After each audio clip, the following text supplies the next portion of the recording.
L'actualité, c'est d'abord cette qualification des Léopards en finale de la 4e édition du CHAN. Face à la Guinée, les Congolais ont surmonté l'épreuve de la plus belle manière jusqu'en prolongation, un but partout. Et dans la 3e partie du jeu, place au tir au but remporté par les poulains de Florent Ibenge au plus grand bonheur de sa population. Moment fort du match dans cet élément. Mohamed Dioula.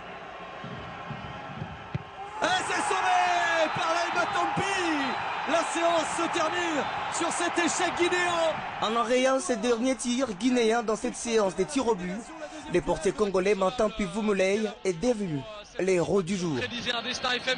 Ça y est, la République démocratique du Congo jouera pour sa 4e participation au championnat d'Afrique des Nations, sa 2e finale, après celle remportée en 2009 en Côte d'Ivoire. Mais les RDC, qui semblaient au-dessus pendant longtemps, a fini par s'en sortir. Au terme d'une demi-finale à l'arraché, ce sont plutôt les Guinéens qui sont les mieux inspirés en première mi-temps, tels que ce coup franc détourné en corner par Matampi Vumulei. Direct encore, et quel coup franc! Ah ça c'est une belle frappe! 0 but partout, score à la mi-temps. Et après les citrons, les hommes de Florent Ibenge manquent un métronome à l'image de Luvumbu blessé. 52e minute, Jonathan Bolingui s'offre une balle de contre, profitant de cette erreur de la défense guinéenne.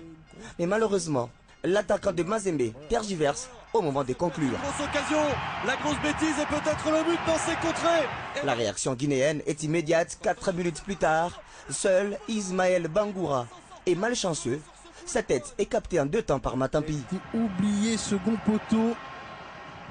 Dans l'entretemps, Meshak Elia met en déroute toute la défense de Sili National, mais l'attaquant de De Bosco centre fort. Guilou Sadissou et Tulengui prennent la place d'Ngoudi Kama et Bopé, mais ces changements n'empêchent à rien Diomonsi Kamara à se présenter seul devant Matampi, sans succès. Djikandi à son tour frappe fort, un missile de près de 20 mètres et qui touche la transversale. La 90e minute arrive et pas de but. Les prolongations s'invitent, une période cruciale, capitalisée heureusement par l'expérience congolaise. Un centre de Guilou Sadissou à la 102e minute. Bolingui ouvre le score de la tête. Au milieu du terrain, la tête et le but! La tête et le but pour la RDC, ce qu'ils n'ont jamais réussi depuis le début du match à devancer les défenseurs. Un but d'école de l'attaquant des Mazembe, 1-0, la RDC dès cet instant à un pied en finale. Mais c'était sans compter sur la détermination guinéenne, profitant d'une passivité de la défense de la RDC qui a reculé après l'ouverture du score. Un tir puissant des 5 ans bat Matampi, un partout. Il faudra alors départager les deux équipes au tir au but. Les séances commencent, Kimwaki donne les temps en premier et marque. Riki Tulengui rate, Bolingui marque. À 4 partout, les deux équipes ne savent pas se séparer. La 2e séance démarre, Matampi sort un grand jeu, 5-4. C'est sauvé! Il est leur dernier rempart à barrer la route aux Guinéens. La RDC se qualifie pour la finale. Victoire! Qualification! Et comme lors des quarts de finale face au Rwanda, eh bien les rues de Kinshasa, comme celles des autres villes de la RDC d'ailleurs, étaient en liesse. Une manifestation de joie suite à cette qualification marquée par des marches spontanées. Je vous propose justement de retrouver ici cette ambiance de la population congolaise en état d'euphorie. Victoire! Qualification de la République démocratique du Congo pour la finale! Dès le coup de sifflet final de cette demi-finale, les rues et autres grandes artères de la capitale Kinshasa étaient envahies. Une liesse populaire spontanée et qui a sa raison d'être. Les RDC et ses Léopards viennent de s'offrir le chemin de la finale de la 4e édition du CHAN 2016. Ici par exemple, nous sommes sur l'avenue de la Libération X24. La satisfaction est totale, même scénario. Ici, sous le boulevard Triomphal. La population congolaise, à l'unanimité, dit merci à leur équipe nationale. Quand il s'agit des sentiments de fierté nationale, les Congolais est unis. Il faut dire qu'on avait besoin de résultats. Ibenge a fait 6 résultats. Mais en remontant dans le parcours des Léopards, l'on peut se rappeler que c'est sur instruction du chef de l'État, Joseph Kabila, que la vice-ministre du budget avait reçu dans son cabinet les députés amis des Léopards. Il faudra noter que c'est sur instruction du chef de l'État Et le Premier ministre qui a l'action du gouvernement nous a aussi instruit pour que nous puissions exécuter cette mesure qui est simple. En fait, l'équipe nationale, les Léopards, c'est l'équipe de la RDC. Alors, le gouvernement a mis tous les moyens en œuvre pour pouvoir libérer la part des joueurs, la part des supporters qui accompagnent et les officiels qui accompagnent. Tout ce que nous pouvons dire aujourd'hui, tel que est le vœu du chef de l'État, c'est allez-y les Léopards, bonne chance, ramenez-nous la coupe. Symbolique, incroyable cette qualification de la RDC pour la finale. Ce n'est pas tout, puisque les Congolais attendent désormais la coupe. Les réactions des politiques également n'ont pas tardé pour saluer cette grosse performance de l'équipe congolaise. Députés nationaux, cadres des partis politiques, tous invitent les Congolais à s'approprier cette qualification tout en remerciant le gouvernement de la République pour le soutien sans faille aux côtés des Léopards. Vous vous rappelez de la dernière fois, on a dit que la victoire revenait à l'autorité morale. Le président Kabila, encore aujourd'hui, ça s'est confirmé que Kabila est victorieux. Je vous ai dit que la victoire, c'est toute l'année 2016. L'année 2016, c'est l'année de Kabila. Malgré les gens qui pensent qu'il y aura déluge, mais Kabila est en train de gagner. On va gagner jusqu'à la fin. Et en 2017, il n'y aura pas déluge. Ma première impression, c'est d'abord, si vous voulez, les hommages de toute une nation à cette équipe extraordinaire, à cette mobilisation de tous les jeunes, de tous les Congolais autour de notre équipe nationale, qui est donc aujourd'hui plus que jamais le témoignage de notre unité, le témoignage de notre volonté d'aller de l'avant, le témoignage de notre détermination en tant que nation et peuple à démontrer à la face du monde que dans la stabilité et l'unité, nous sommes capables de choses extraordinaires. La victoire de notre équipe nationale en finale, c'est la victoire du peuple congolais, c'est la victoire du Raïs. C'est à travers la paix, la stabilité. Aujourd'hui, il a béni le Congo à travers la visite qu'il a effectuée dans différents stades de la ville de Kinshasa. Il a marché à pied sur toutes les rues pour dire à l'ensemble des Congolais que nous devons nous battre, que nos 11 doivent aller de l'avant pour que ce Congo obtienne la victoire. Nous dédions cette coupe à son Excellence Joseph Kabila Kabange. Nous les Kinois, nous lui disons Oumela. Pourquoi nous disons ça? Nos sportifs, nos athlètes ont été bien rémunérés. Ils ont reçu leur prime à temps.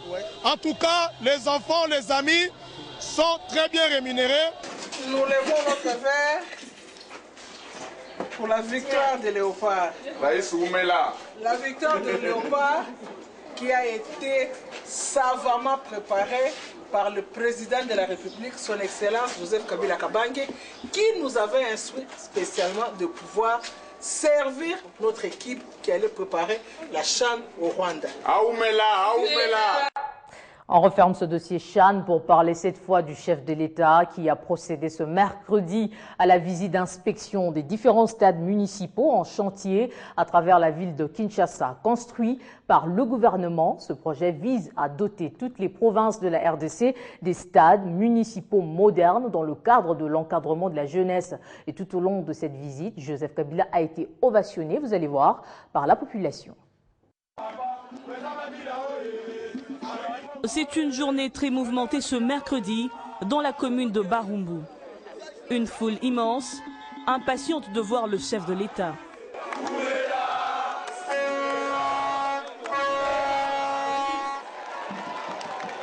Une visite symbolique, le jour même où la RDC joue dans le cadre du CHAN. Cette visite s'inscrit dans le cadre de la victoire qui va être la nôtre. Nous sommes sûrs qu'avec ce passage, nous allons être qualifiés. RDC a gagné 2-1. Victoire pour Nabiso. C'est sous ces cris de joie de la population que Joseph Kabila est accueilli par le Premier ministre congolais. Visite guidée. Ici, on a déjà appelé le document administratif. Gradin. Vestiaires, pelouse, installation hygiénique, tout est fin prêt pour ce stade de Barumbu qui a coûté 841 000 $ au gouvernement et à la grande satisfaction pour la population. Aza président na biso ya mboka makambo azo sala pona mboka na biso aza jeune do aza la vision ba jeune Rais Kabange fo umela batikela eta a umela libela pour asa biso jeunesse to se retrouver na kati ya mboka. Le cortège présidentiel quitte le lieu sous les ovations de la population, direction Matete, l'une des communes les plus populaires de Kinshasa. Ici, la joie est à son comble. Pour cet ouvrage, le coût global des travaux avoisine 1 million de $ américains. Ce stade et bien d'autres œuvres de Joseph Kabila dans cette commune ne laissent personne indifférent. On appelle sous président de la République et ministre et sport. Merci que le Kansamba Pambola Bango. Satisfait de l'état d'avancement des travaux, Joseph Kabila se livre à cette population très exigeante de Matete. Manche retroussée, très détendu, il est acclamé sur les 4 kilomètres de marche.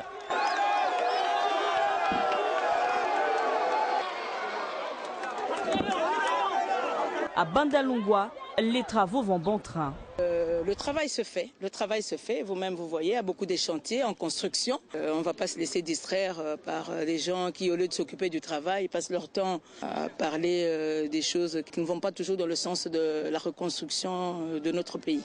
Ces stades situés dans les 4 districts que compte la ville-province de Kinshasa, Delvo, Barumbu, Matete, Bandalungwa et Njili, vont créer environ 6250 emplois. De Bandalungwa, passons par le rond-point Mollard, puis l'hôpital du Cinquantenaire, vient le tour du Palais du Peuple. Ici, Joseph Kabila visite un autre immeuble du gouvernement en construction. À pied, il parcourt ensuite la commune Lingwala sous des acclamations jusqu'à sa résidence de Gombe. Une tournée marathon qui a tout d'un triomphe pour Joseph Kabila, de qui la population attend toujours beaucoup.